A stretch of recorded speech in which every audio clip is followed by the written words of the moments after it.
Na Pasibugan from Inquirer.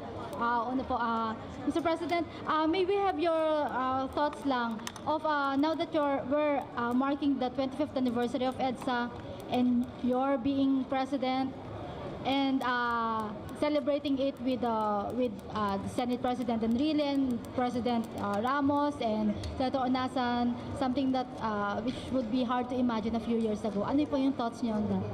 Well, sana po, hudya to. Siguro, lahat naman ho kami, nagkakapareho na gustong umasenso ang ating pong bansa. Pwede rin natin masabi baka at certain points in the history of our people, may kanya-kanyang ruta kung paano dapat ma-attain yung ating pag-asenso ng ating pong bayan, ating pong mga kababayan. Ngayon, yung kanina ho, more than anything, magandang balik tanaw eh. No? Yung mabalik tanaw natin kung saan lahat naman ho kami siguro noon handa ng mamatay ng mga oras na yon. Talagang nagpalitan ho ng mga alaala ng panahon na hindi naman ho kasi pag inimagine natin ang EDSA, napaligiran ng milyon-milyon tao the whole time. Hindi ho ganun siyempre nangyari. Noong madaling araw, kakaunti na po yun ng mga nagbabantay. Pwede ho tinakot pa yung mga inatasan na lulusob dito na pinangamba sila, kinalimutan pa pakainin. Talagang nandun lahat ng ingredients para magkaroon tayo ng madugong himagsikan, pero pinagpala tayo ng may kapal na naiwasan natin yon, naging halimbawa sa iba pang mga bansa. At kung ma-harness nga natin yan na pang-araw-araw, yung kapwa ko, hindi ko kakilala pero sagot ko, talaga naman wala tayong hindi maaabot. Siguro yun po ang pinaka-importanting dapat natin pala isipan itong araw na to. And Mr. President, follow-up lang po, yung when you announced the housing, yung housing privileges, may we have more details like where would the units be located and mga ilan pong when you say na ilan mga detalye pa po. Yung location. Saka magkano po? Budget. Okay, sandali lang doon na. Kaya natin lahat yan, okay? Yeah, yung first 20,000 will be in northern, central, and southern Luzon. No? So in the following areas. Bocaue, Bulacan, San Jose del Monte, Bulacan, San Miguel, Bulacan.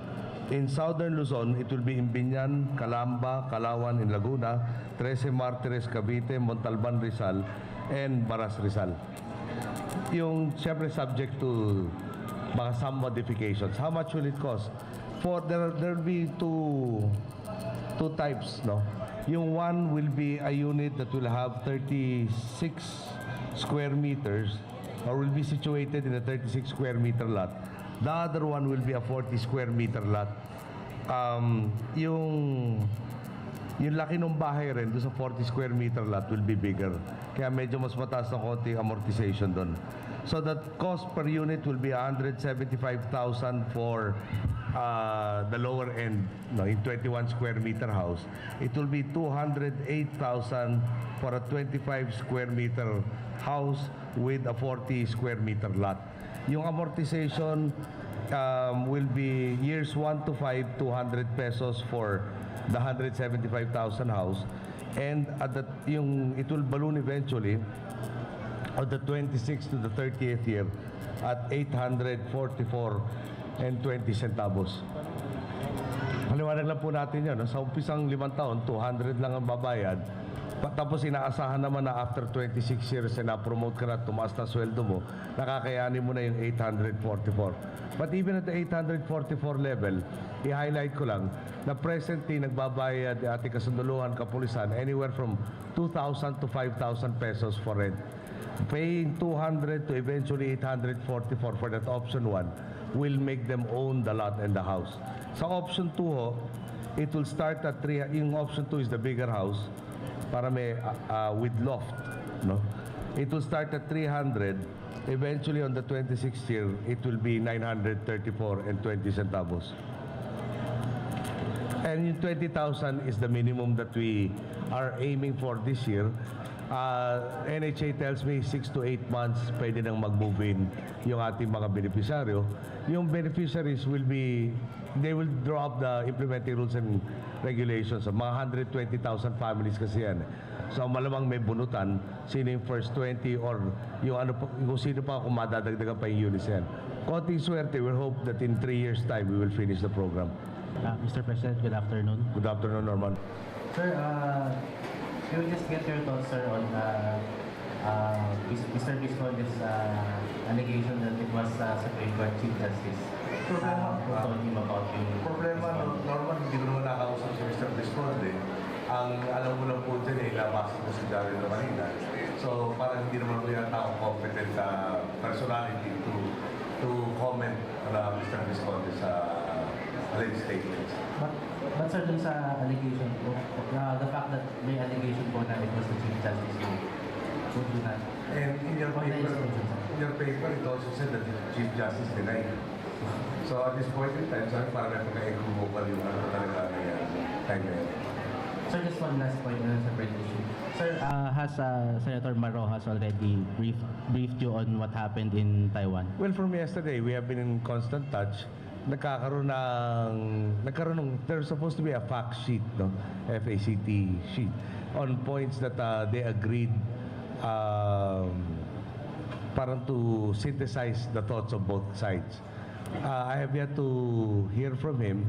They were supposed to have another meeting at about 9:30 this morning. I came from Camarines Sur kasi earlier today. So I have yet to talk to him on the final outcome of the discussions. Sir, wala pang recommendation kung mag-a-apologize o hindi ang Pilipinas sa Taiwan? I did give instructions na medyo may problema tayo sa apology.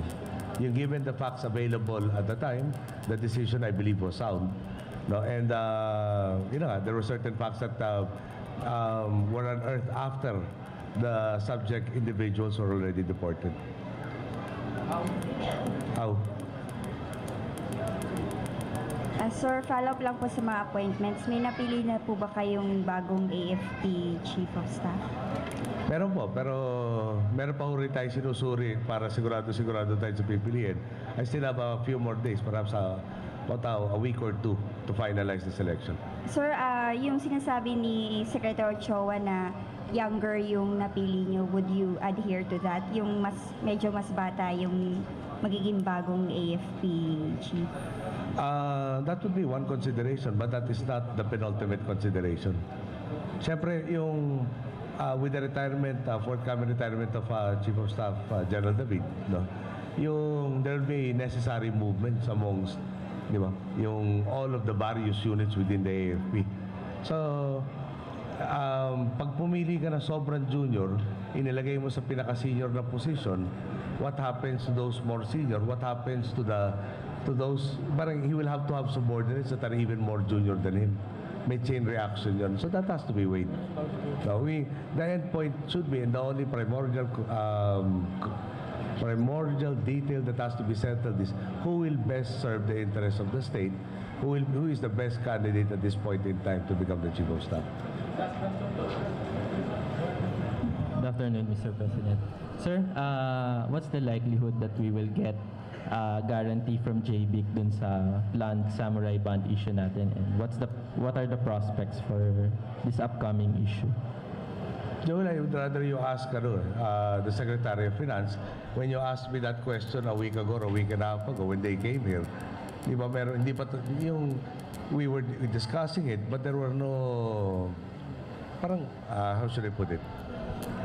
We had not yet reached the final decision on the matter that is part of your question, or is the central point of your question.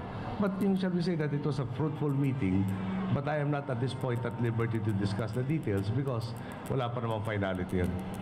Sir, pahabol lang from the group, comment sir dun sa pag-pull out ng CPCP dun sa dialogue on reproductive health. How are we going to move forward with yung reproductive health policy natin now that they pulled out of the dialogue? Well, I was asking Secretary Julia Abad, no, to brief me kasi they were supposed to have the third in a series of dialogues towards, parang kung di ako nagkakamali, this week No? And unfortunately, nagkaroon nga ng statement from the CBCP president. I'm not sure if that is really the official position of the CBCP or his position as CBCP president. Remember that he also came up with a statement tungkol sa pastoral letter po nila. Ganun pa man din, we are still hoping that we can get back to a dialogue if indeed they have stopped the dialogue so that we can input their points and see if we can come up with something that everybody can live with and can be happy with. Those who are advocating yung RH rights, those the one who are so against it, I believe my role is to get both parties to come to a law that everybody can live with. So we won't stop. Okay? Okay na?